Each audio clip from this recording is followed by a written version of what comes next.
നമസ്കാരം. വീണ്ടും മണിപ്പേച്ച് Malayalam YouTube channel വഴി നിങ്ങളൊക്കെ കാണുന്നതിൽ എനിക്ക് വളരെ സന്തോഷം. ഈ ആഴ്ചയിൽ ഞാൻ തിരിച്ചു വന്ന കാരണം ഇവിടെ ഹോട്ടൽ റൂമിലിരുന്നാണ് ഞാൻ റെക്കോർഡ് ചെയ്യുന്നു. മാർക്കറ്റ് ഞാൻ നോക്കുന്ന സമയം 90 പോയിന്റ് പ്ലസ്സിലിരിക്കുന്നു. ഇന്ന് രാവിലെ ഇരുന്ന് ആ സ്ഥലത്തിൽ തന്നെ ഇരിക്കുന്നു. ഒരു സമയം 100 പോയിന്റിന് പോയായിരുന്നു. പിന്നെ തിരികെ ഈ 90 പോയിന്റിൽ തന്നെ വന്ന് നിൽക്കുന്നു. മാർക്കറ്റ് ഈ റേഞ്ചിൽ തന്നെ ഇരിക്കുന്നു. മാർക്കറ്റ് മുകളിൽ വരുന്നത് പോലെ ഗുഡ് ന്യൂസ് ഒന്നുമില്ല. ഈ സമയം കൊണ്ട് എന്ത് നടന്നുകൊണ്ടിരിക്കുന്നു എന്ന് വെച്ചാൽ മ്യൂച്വൽ ഫണ്ട് വന്നിട്ട് കാശ് ഇട്ടുകൊണ്ടിരിക്കുന്നു. അതുപോലെ തന്നെ ഇൻഷുറൻസ് കമ്പനിയും കാശ് ഇട്ടുകൊണ്ടിരിക്കുന്നു. FIA വിറ്റുകൊണ്ടിരിക്കുന്നു. ഇതുപോലത്തെ ന്യൂസ് മെനിഞ്ഞാന്ന് പബ്ലിക് സെക്ടർ ബാങ്കിനെ കയറ്റിയായിരുന്നു. അതിനെ തുടർന്നില്ല, അതിനെ കൈവിട്ടു. ഇന്നും ബാങ്ക് നിഫ്റ്റി വലിയതായിട്ടൊന്നുമില്ല. നമ്മൾ ഇന്ന് എന്തൊക്കെ കുറിച്ചാണ് നോക്കാൻ പോകുന്നത് എന്ന് ക്ലിയർ ആയിട്ട് ഞാൻ പറയാം. ആദ്യം ഇൻ്റർനാഷണൽ മാർക്കറ്റ് നോക്കാം. ഇൻഫ്ലേഷൻ ഫിഗേഴ്സ് വന്നിരിക്കുന്നു, അതിനെക്കുറിച്ച് നോക്കാം. പിന്നെ ഇന്ത്യയിൽ ഇൻഫ്ലേഷനെ കുറിച്ച് ഒരു നമ്പർ കൊടുത്തിരിക്കുന്നു. ഇതിനെ വിശ്വസിക്കണമോ വേണ്ടിയേ എന്ന് നിങ്ങൾ തന്നെ തീരുമാനിച്ചോ. പിന്നെ ഈ ഇൻഫ്ലേഷൻ നമ്പർ കാരണം ലോകത്തിൽ എന്ത് നടക്കും എന്നതിനെയും നിങ്ങളടുത്ത് പറയാം. വന്നിട്ട് 87.61 ഇരിക്കുന്നു. ഇന്നലെയിൽ ഇരുന്നതിലും 10 പൈസ വിറ്റിരിക്കുന്നു. $10 ബില്യൺ ആൾമോസ്റ്റ് വിറ്റു. ഒരു ബില്യണിന് 8,500 കോടിയാണ്. അങ്ങനെ നോക്കുമ്പോൾ നിയർലി 1,00,000 കോടിക്ക് മുകളിൽ വിറ്റിരിക്കുന്നു. 20 പൈസ ഡിഫറൻസിൽ തന്നെ ഇരിക്കുന്നു. റുപ്പീനെ ഹോൾഡ് ചെയ്യുന്നത് വളരെ കഷ്ടമായിട്ടാണ് ഇരിക്കുന്നു. കാരണം റുപ്പി ഇന്നും താഴെ പോകാൻ ചാൻസ് ഇരിക്കുന്നു. ഇന്റർനാഷണൽ മാർക്കറ്റിൽ ഗോൾഡ് വീഴുന്നാലും രൂപ വീക്കായിരിക്കുന്ന കാരണം ഇവിടെ വീഴുന്നില്ല. ഇത് കാരണം 9,290 ഇരിക്കുന്നു. ഇത് തന്നെ ഗോൾഡിൻ്റെ ഉള്ള റിലേഷൻഷിപ്പ്. നാഷണൽ മാർക്കറ്റിൽ എന്തുകൊണ്ടാണ് ഗോൾഡ് വീഴുന്നു? സ്വിറ്റ്സർലാൻഡാണ് മെയിൻ സ്ഥലം. ഗോൾഡിനെ ടെസ്റ്റ് ചെയ്ത് പ്യൂരിറ്റി നോക്കി പാർക്ക് ചെയ്യുന്ന സ്ഥലം. അവിടെ ഇരുന്ന് അമേരിക്കയ്ക്ക് വരുന്ന ഗോൾഡിൽ ടാക്സ് ഇടുമെന്ന് ട്രംപ് ഭാഗവതർ പറഞ്ഞായിരുന്നു. ഇപ്പം അസ് യൂഷ്വൽ ബൽട്ടി അടിച്ച് ട്രംപ് ഭാഗവതർ എന്ത് പറയണമെന്ന് വെച്ചാൽ സ്വർണത്തെക്കുറിച്ച് പറഞ്ഞില്ല, സ്വർണത്തിന് ടാക്സ് ഇല്ല എന്ന് പറഞ്ഞിരിക്കുന്നു. കാരണം തന്നെ ഈ ഗോൾഡ് പ്രൈസ് ഫ്ലക്ച്വേറ്റ് ആവാൻ്റെ കാരണം ട്രംപ് ഭാഗവതർ ഇന്ന് എന്ത് പറയും, ഇല്ല നാളെ എന്ത് പറയും എന്ന് നമുക്ക് അറിയാൻ പറ്റൂല. അതുപോലെ ഇവിടെയും സ്വർണത്തിൻ്റെ വില 200 രൂപ കയറും ഇറങ്ങും. ഇതിനൊക്കെ നമ്മൾ റെഡി ആയിട്ടിരിക്കണം. ഇതാണ് ഇന്നത്തെ ആദ്യത്തെ ന്യൂസ്. അമേരിക്കയിൽ ഇൻഫ്ലേഷൻ വന്നു. ഇത് രണ്ട് സൈഡായിട്ട് നോക്കാം. ചില ആൾക്കാർ എന്ത് പറയണമെന്ന് വെച്ചാൽ ഓവറാൾ ഇൻഫ്ലേഷൻ കയറിയില്ല എന്ന്. 2.9 തന്നെ ഇരിക്കുന്നു. എക്സ്പെക്ട് ചെയ്ത അത്രയും കയറിയില്ല, പക്ഷെ കുറച്ച് കയറ്റമുണ്ട്. മെയിൻലി വന്നിട്ട് പെട്രോൾ ആൻഡ് ഡീസലിൻ്റെ വില കുറഞ്ഞ കാരണം രക്ഷപ്പെട്ടു. ഇന്നൊരു സൈഡ് നോക്കുമ്പോൾ എന്ത് പറയണമെന്ന് വെച്ചാൽ കോർ ഇൻഫ്ലേഷൻ. ഈ കോർ ഇൻഫ്ലേഷൻ എന്ന് പറഞ്ഞാൽ എന്തെന്ന് വെച്ചാൽ prices of fuel and food remaining ഇരിക്കുന്നതിനെ കോറായിട്ട് നോക്കും. ആ ഇൻഫ്ലേഷൻ മാത്രം പെട്ടെന്ന് 3.1 കയറിയിരുന്നു. അങ്ങനെയാണ് പറഞ്ഞത്. തിരികെ സെപ്റ്റംബർ മാസം റേറ്റ് കട്ട് ഇരിക്കുമോ ഇരിക്കത്തില്ല എന്ന ഡിസ്കഷനിന് പോയി. റേറ്റ് കട്ട് ഇരിക്കുമെന്ന് മാർക്കറ്റ് പറഞ്ഞ കാരണം അമേരിക്കൻ മാർക്കറ്റിനെ ഇന്നലെ 1% കയറ്റിയായിരുന്നു. അങ്ങനെ റേറ്റ് കട്ട് വന്നാലും ഒരു 0.25% റേറ്റ് കട്ടോടെ നിൽക്കും. അത് കാരണം സെപ്റ്റംബറിന് ശേഷം ഒക്ടോബർ അല്ലെങ്കിൽ നവംബറിൽ തന്നെ മീറ്റ് ചെയ്യും. സെപ്റ്റംബറിൻ്റെ ശേഷം ഒക്ടോബർ, നവംബർ, ഡിസംബറിൽ 2 മീറ്റിംഗ് ഇരിക്കും. ഇതിനെ കട്ട് ചെയ്താലും 0.25 എന്ന് കട്ട് ചെയ്യും. 0.75 കട്ട് ചെയ്ത് 3.75 തന്നെ മാർക്കറ്റ് വരും. കാരണം ഒരു വലിയ റിലീഫ് ഇന്ത്യയിൽ കിട്ടത്തില്ല. ഇതുപോലെ ചെയ്തു എങ്കിൽ തിരികെ സ്വർണം ഇനി റോക്കറ്റിൽ കയറും. ഇത് തന്നെ ന്യൂസ്. നടക്കുമോ നടക്കത്തില്ല എന്നെക്കുറിച്ച് തന്നെ ഇൻ്റർനാഷണൽ സ്റ്റോക്ക് മാർക്കറ്റിൻ്റെ പ്രൈസ് മുകളിലും താഴെയും പോകും. ഇത് നമ്മൾ അമേരിക്കൻ പോർട്ട്ഫോളിയോയെ അഫക്റ്റ് ചെയ്യും. ഇന്ത്യൻ പോർട്ട്ഫോളിയോയെ വലുതായിട്ട് അഫക്റ്റ് ചെയ്യത്തില്ല. ഒരു നോർമലായിട്ട് നമുക്ക് റിലീഫ് കിട്ടുമെങ്കിൽ റെഡിയായിട്ട് കട്ട് ചെയ്താൽ FIA സെല്ലിങ് കുറയാൻ നിൽക്കാം. അതേ നമ്മളെ മാർക്കറ്റിനും ഒരു വലിയ സപ്പോർട്ടായിട്ടിരിക്കാം. ജപ്പാൻ്റെ ഇൻഫ്ലേഷനും ഇതുപോലത്തെ കഥ തന്നെ. ജപ്പാനിൽ ഫൈനലായിട്ട് ഇൻഫ്ലേഷൻ വന്നു. ഇൻട്രസ്റ്റ് റേറ്റ് കയറും. ഇൻട്രസ്റ്റ് റേറ്റ് കയറിയെങ്കിൽ എൻ്റെ വാല്യൂ സ്ട്രെങ്തൻ ആകും. പക്ഷേ ജപ്പാനിൽ ഇന്നലെ ഇരുന്ന് എല്ലാവരും വളരെ ഖുഷിയാണ്. എന്തുകൊണ്ട് ഖുഷി എന്ന് പറഞ്ഞാൽ ട്രംപ് ഭാഗവതർ എന്ത് വേണമെങ്കിലും നീ എടുത്തോ, എൻ്റെ ഫ്രണ്ടായിരുന്നാൽ മതി, ടാരിഫിൻ്റെ മുകളിൽ ടാരിഫ് ഇല്ല, എക്സിസ്റ്റിംഗ് ടാരിഫൊക്കെ 15% മുകളിൽ ഇരുന്നാൽ അതിനൊക്കെ ടാരിഫ് ഇല്ല, 15% താഴെ ഇരിക്കുന്ന ടാരിഫിന് 0 ഇരുന്ന് 15 തന്നെ, എക്സിസ്റ്റിംഗ് ടാരിഫൊക്കെ റിലീഫ് എന്ന് പറഞ്ഞു. ജാപ്പനീസ് ഓട്ടോ മേക്കറൊക്കെ വളരെ ഹാപ്പി ആയിട്ടാണ് ഇരിക്കുന്നു. എല്ലാ ജാപ്പനീസ് സ്റ്റോക്കും വളരെ സന്തോഷം. അവരുടെ ജീവിതത്തിൽ ആദ്യത്തെ പ്രാവശ്യം 40 വർഷമായിട്ട് ഒന്നും ചെയ്യാതിരുന്ന ജപ്പാൻ ഓൾ ടൈം ഹൈക്കിന് പോയി. പിന്നെ 40,000 ക്രോസ് ആയിപ്പോയി. ഇന്ന് എന്തെന്ന് വെച്ചാൽ 43,000 താണ്ടി പോയിക്കൊണ്ടിരിക്കുന്നു. ട്രേഡർ വിനോദിന്റെ ക്ലയന്റ് ഒക്കെ വളരെ ഖുഷിയിലാണ് ഇരിക്കുന്നു. എല്ലാവരും ഹാപ്പി ആയിട്ടിരിക്കുന്നു. വാറൻ ബഫറ്റും ഹാപ്പി ആയിരിക്കുന്നു. നമ്മളെ ജാപ്പനീസ് ക്ലയന്റും ഹാപ്പി ആയിരിക്കുന്നു. സോ ഇത് വന്നിട്ട് നമുക്ക് വർക്കൗട്ടായ ഒരു സ്ട്രാറ്റജിയാണ്. സോ ഇൻ വർക്കിംഗ് ഫോർവേഡ് ഇന്നും ഈ സ്ട്രാറ്റജി നന്നായിട്ട് വർക്കാകും. ഇത് ജപ്പാന്റെ സ്ട്രാറ്റജിയാണ്. ജാപ്പനീസ് സ്റ്റോക്ക് അമേരിക്കൻ സ്റ്റോക്കിനെ പറ്റി അറിഞ്ഞ് മാസം $500-600 ഇടാൻ പറ്റുമെങ്കിൽ എൻ്റെ അനിയൻ്റെ ഇൻസ്റ്റാഗ്രാമിൽ നിങ്ങൾക്ക് കോൺടാക്ട് ചെയ്യാം. ആണ് US ജാപ്പനീസ് സ്റ്റോക്സിനെ കുറിച്ചും ഇന്ന് ജപ്പാൻ്റെ ഓൾ ടൈം ഹൈക്കിനെ കുറിച്ചും വന്ന ന്യൂസുകളാണ്. അല്ല 3 റിസൾട്ട് നമ്മൾ ട്രാക്ക് ചെയ്യുന്ന സ്റ്റോക്കും ജ്യോതി ലാബ്സും വന്നായിരുന്നു. ലൈനായിട്ട് എല്ലാത്തിനെയും കുറിച്ച് നോക്കാം. പിന്നെ നമുക്ക് ഇന്ത്യൻ ഇൻഫ്ലേഷനെ കുറിച്ച് നോക്കാം. ആദ്യം കർണാടക ബാങ്ക് 27% പ്രോഫിറ്റ് കുറഞ്ഞിരിക്കുന്നു. ഇത് ക്ലാസിക് ആയിട്ട് നടക്കേണ്ടത് തന്നെ. എന്തെന്ന് വെച്ചാൽ പഴയ മാനേജ്മെന്റ് പോയി പുതിയ മാനേജ്മെന്റ് വന്നിരിക്കുന്നു.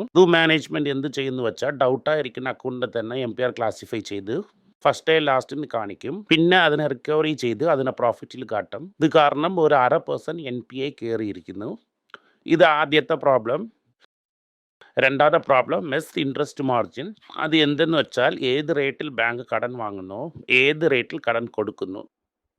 മുമ്പേ നമ്മൾ പറഞ്ഞതുപോലെ മറ്റേ ബാങ്കിൽ നടന്ന പോലെയും ഡെപ്പോസിറ്റ് റേറ്റ് ഉടനെ കയറ്റണം.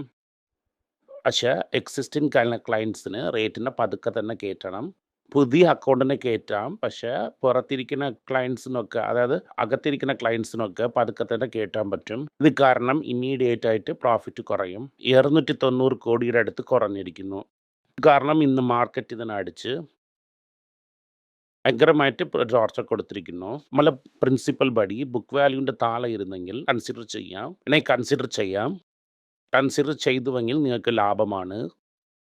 5 വർഷം 6 വർഷം നിങ്ങൾ പേഷ്യൻ്റ് ആയിട്ട് ഇരിക്കണം. ബുക്ക് വാല്യൂ ഡബിൾ ആകും, ഷെയറിൻ്റെ വാല്യൂവും ഡബിൾ ആകും. വളരെ ക്ഷമയായിട്ട് ലോങ് ടേമിൽ കൺസിഡർ ചെയ്യുന്നു എന്ന് വിചാരിച്ച ആൾക്കാർ 1, 2 എന്ന് കൺസിഡർ ചെയ്തുകൊണ്ടേ ഇരിക്കാം. ഇതിൽ പ്രോബ്ലമേ വരത്തില്ല. അടുത്തത് നമുക്ക് വരേണ്ട സൈഡസിൻ്റെ ഒരു അനീമിക് റിസൾട്ടാണ്. അനീമിക് എന്ന് പറയുമ്പം രക്തം കുറവായിട്ടുള്ളതാണ്. ഇരിക്കുന്നതിൽ ഇതാണ് ബെസ്റ്റ് റിസൾട്ട്. പ്രോഫിറ്റും 3% കയറിയിരിക്കുന്നു. ടേൺ ഓവറും 6% കയറിയിരിക്കുന്നു. In spite of pricing pressure. ഇത് കാരണം ഈ സ്റ്റോക്കിനെ കുറച്ച് ഇറക്കിയാൽ കൂടെ നമുക്ക് കൺസിഡർ ചെയ്യാം. അങ്ങനെയെന്ന് ഞാൻ വിചാരിക്കുന്നു. ഇതിനെക്കുറിച്ച് 4-5 സ്റ്റോക്കിനെ കുറിച്ച് ഫോർമലായിട്ട് സംസാരിച്ചതിൽ ഇതും ഒന്നാണ്. ഇതിൻ്റെ അകത്ത് ഒരു വലിയ കൺസ്യൂമർ ബ്രാൻഡും ഇരിക്കുന്നു. കൺസ്യൂമർ ബ്രാൻഡിനെയും നിങ്ങൾ കൺസിഡർ ചെയ്യണം. ഈ ബ്രാൻഡിനെ കൺസിഡർ ചെയ്താലേ ഈ കൺസ്യൂമർ ബ്രാൻഡ് കിട്ടും. ഇത് കാരണം നിങ്ങൾ സൈഡസ് ലൈഫ് സയൻസസിനെ കൺസിഡർ ചെയ്യാം. അടുത്തത് നമ്മളെ ജ്യോതി ലാബ്സ് ആണ്. ജ്യോതി ലാബ്സ് വിചാരിച്ചതുപോലെ റിസൾട്ട് വളരെ മോശമാണ്. മോശമായ റിസൾട്ട് ഇൻസ്പെക്റ്റഡ് തന്നെ. എല്ലാ FMCG കമ്പനിയും മോശമായിട്ട് തന്നെ ഇരിക്കുന്നു. ഇതിൻ്റെ റിസൾട്ട് മോശമായിട്ട് തന്നെ ഇരിക്കുന്നു. അടുത്തത് H2യിൽ ബെറ്ററായിട്ട് കാട്ടും. H2 എന്ന് പറയുമ്പം second half of the year ആണ്. നന്നായിട്ട് ഇരിക്കും എന്ന് പറയുന്നു. ഈ ബ്രാൻഡിൽ വലിയ പ്രോബ്ലമായിട്ട് ഇരിക്കുന്നു ഇൻസെക്ടിസൈഡ്സ് ആണ്. അതായത് കൊസുമരുന്നിൻ്റെ പ്രോബ്ലം തന്നെ കൂടുതലായിട്ട് ഇരിക്കുന്നു. എന്ന് നോക്കുമ്പോൾ ആ ഡിവിഷനിൽ കൊസുമരുന്ന് ഭയങ്കരമായിട്ട് സെയിൽസിലില്ല. ഇതിനെ തനിയായിട്ട് സ്പിൻ ഓഫ് ചെയ്യുമോ എന്ന് ചോദിച്ചതിന് അതിനെക്കുറിച്ച് ഞങ്ങളൊന്നും ഡിസൈഡ് ചെയ്തില്ല എന്ന് പറയുന്നു. ഇതിൽ ഗുഡ് നൈറ്റിനെ വാങ്ങി. ഗോദ്രേജ് കൺസ്യൂമർ തന്നെ ഡോമിനൻറ്റ് പ്ലെയർ. ഗോദ്രേജ് കൺസ്യൂമറിൻ്റെ കയ്യിൽ ഇത് ചിക്കിയെങ്കിൽ അവരുടെ പൊസിഷൻ ഇന്നും കൺസോളിഡേറ്റ് ആകും. ലക്കി ടൈം വെഞ്ചർ എന്ന് പറഞ്ഞ ഇനിയൊരു അമേരിക്കൻ കമ്പനി സ്ട്രോങ് ആയിരിക്കുന്നു. മോസ്റ്റ് ലൈക്ലി ഈ 2 കമ്പനിയിൽ ഒരു കമ്പനി ഈ ഇൻസെക്ടിസൈഡ് ഡിവിഷനെ വാങ്ങി അവരുടെ പൊസിഷൻ അവർ കൺസോളിഡേറ്റ് ചെയ്യും. പക്ഷേ അത് നടക്കുന്നത് ഈ കൊല്ലമേ നടക്കാം, അല്ലെങ്കിൽ 1-2 കൊല്ലം കഴിഞ്ഞു കൂടെ നടക്കാം. ഇത് നമ്മളെ കയ്യിലില്ല. പക്ഷേ ഈ സമയം റിസൾട്ട് ശരിയല്ല. മാർക്കറ്റ് അതിനെ താളം അടിച്ചിരിക്കണം. മൂന്നാമത്തെ റിസൾട്ട് വളരെ ഇമ്പോർട്ടൻറ്റ്. എന്ന് പറയണമെന്ന് വെച്ചാൽ ജ്യോതിനെ നമ്മൾ കൺസിഡർ ചെയ്തതല്ല, അതുകൊണ്ടാണ് പറയണു. വലിയ റിസൾട്ട് വന്നിട്ട് നാറ്റ്കോ ഫാർമ പ്രോഫിറ്റ്സ് കുറഞ്ഞിരിക്കുന്നു. എന്ത് കുറഞ്ഞെന്ന് വെച്ചാൽ റെവൽമെൻറ്റിൽ വളരെ കോമ്പറ്റീറ്റേഴ്സ് വന്നിരിക്കുന്നു. കാരണം pricing pressures in America Sun ഫാർമയിലും നടന്നു. ഡോക്ടർ റെഡ്ഡിയിലും നടന്നു, ഇവിടെയും നടന്നു. ഇത് എക്സ്പെക്റ്റഡ് ക്ലയൻസ് ആണ്. ഇത് കാരണം മാത്രം കുറഞ്ഞില്ല. Operating expenses കയറിയിരിക്കുന്നു. ഇന്നലെ ഞാൻ ബി റിച്ചിൽ എക്സ്പ്ലെയിൻ ചെയ്തതുപോലെ ഹൈലി ടെക്നിക്കൽ ക്ലിയർ മെഡിസിനെ കോപ്പി അടിച്ച് ഇരിക്കുന്നു. ഈ കോപ്പി അടിക്കാൻ കോംപ്ലിക്കേറ്റഡ് മെഷീനായിട്ട് നോക്കി കോപ്പി അടിക്കുന്ന കാരണം ഇവർ R&D ഒരുപാട് കാര്യങ്ങൾ ചെയ്യേണ്ടതിരിക്കുന്നു. ഇത് കാരണം R&Dയിൽ ഞങ്ങൾ ചെലവ് ചെയ്യും അങ്ങനെയെന്ന് അവർ പറഞ്ഞിരിക്കുന്നു. R&D ചെലവ് കാരണം ഈ R&D കാരണം നിങ്ങളെ പ്രോഫിറ്റ് അടിവാങ്ങിയെന്ന് രാജു ജിപ്പിള്ളെ പറഞ്ഞിരിക്കുന്നു. ഇതിന് നമ്മൾ അക്സെപ്റ്റ് ചെയ്യാം. ട്രേഡിംഗ് ഫ്ലാറ്റാണ്. നമ്മൾ കറക്റ്റായിട്ട് കൺസിഡർ ചെയ്തിട്ടുണ്ടായിരുന്നെങ്കിൽ പ്രോഫിറ്റ് എടുത്തിരിക്കാം. മുമ്പേ കൺസിഡർ ചെയ്ത് പേടിച്ചിരിക്കുന്ന ആൾക്കാർ ക്ഷമയോടെ കാത്തിരുന്നാൽ ഈ സെമി ഗ്ലൂട്ടേഡ് ലോഞ്ചൊക്കെ വരുന്ന സമയം ഇത് പ്രോഫിറ്റബിൾ ആകും. അടുത്തത് വളരെ ഇമ്പോർട്ടൻ്റ് ആയ ന്യൂസ് ടൈറ്റൻ പറഞ്ഞിരിക്കുന്നു. ടൈറ്റൻ എന്ത് പറഞ്ഞിരിക്കുന്നു എന്ന് വെച്ചാൽ പല നാഷണൽ ബാങ്ക്സ് വന്നിട്ട് ഷെയർസ് ഗെയിൻ ചെയ്തിരുന്നാലും നിങ്ങൾ ഫസ്റ്റ് ക്വാർട്ടറിൽ ഷെയർ ഗെയിൻ ചെയ്തില്ല. അതുപോലെ ഷെയർ ഞങ്ങൾ യൂസും ചെയ്തില്ല. സ്റ്റഡഡ് ജ്വല്ലറി മാർക്കറ്റ് ഞങ്ങൾക്ക് കയറിയിരിക്കുന്നു. സ്റ്റഡ്വെഡ് ജ്വല്ലറി എന്ന് പറയുമ്പോൾ മാർജിൻ കൂടുതലാണ്. ഈ ക്വാർട്ടറിൽ ഞങ്ങൾ 3 ഷോറൂം തന്നെ തുറക്കും. പക്ഷേ ഒരുപാട് ഷോറൂം തുറക്കാൻ ഞങ്ങൾക്ക് ഐഡിയ ഇരിക്കുന്നു. ഇത് കാരണം സെക്കൻഡ് ഹാഫ് ഓഫ് ദി ഇയറിൽ നിങ്ങൾക്ക് മാർക്കറ്റ് ഷെയർ ഗെയിൻ ആകും. അങ്ങനെയെന്ന് ടൈറ്റൻ പറഞ്ഞിരിക്കുന്നു. കല്യാണിൽ ഓവറായിട്ട് എക്സ്പാൻഡ് ചെയ്ത കാരണം ഡെബ്റ്റ് ഞങ്ങളെ കൊണ്ട് കുറയ്ക്കാൻ പറ്റത്തില്ല. പുറകെ ഞങ്ങൾക്കിരിക്കുന്ന ലാൻഡ് മാർക്കിനെ വെച്ച് തന്നെ കുറയ്ക്കാമോ ഇല്ല എന്ന് 1 വർഷം കഴിഞ്ഞു നോക്കണമെന്ന് കല്യാൺ പറഞ്ഞിരിക്കുന്നു. ഇത് കാരണം ടൈറ്റൻ്റെ സ്ട്രാറ്റജി ബെറ്റർ സ്ട്രാറ്റജി ആയിട്ടാണ് എനിക്ക് പെടുന്നു. കാരണം ടൈറ്റൻ ഇറങ്ങിയെങ്കിൽ കൺസിഡർ ചെയ്യാം. ഇപ്പോൾ വളരെ ഹൈ ആയിരിക്കുന്നു. നമുക്ക് ചുമ്മാ നോക്കി നിൽക്കാം. ഇത് കാരണം ഇത് തന്നെ ടൈറ്റൻ്റെ ന്യൂസ്. ക്ലാസിക് എന്നൊരു ബ്രാൻഡ് ഇതിൽ വന്നിട്ട് ജാവ പോലത്തെ മോട്ടോർ സൈക്കിളൊക്കെ റെഡി ചെയ്യുന്നു. ഇത് basically Mahendra and Mahendra start ചെയ്ത കമ്പനി. 5000 ജാവ മോട്ടോർ സൈക്കിൾ അമേരിക്കയ്ക്ക് എക്സ്പോർട്ട് ചെയ്യുന്ന കാരണം ഇതിൽ അത് മാറ്റി അമേരിക്കൻ പോർട്ടിലാണ് അത് ഇരിക്കുന്നു. ഇപ്പോൾ അതിന് ഏത് ഡ്യൂട്ടിയാണ് ഇടേണ്ടത്?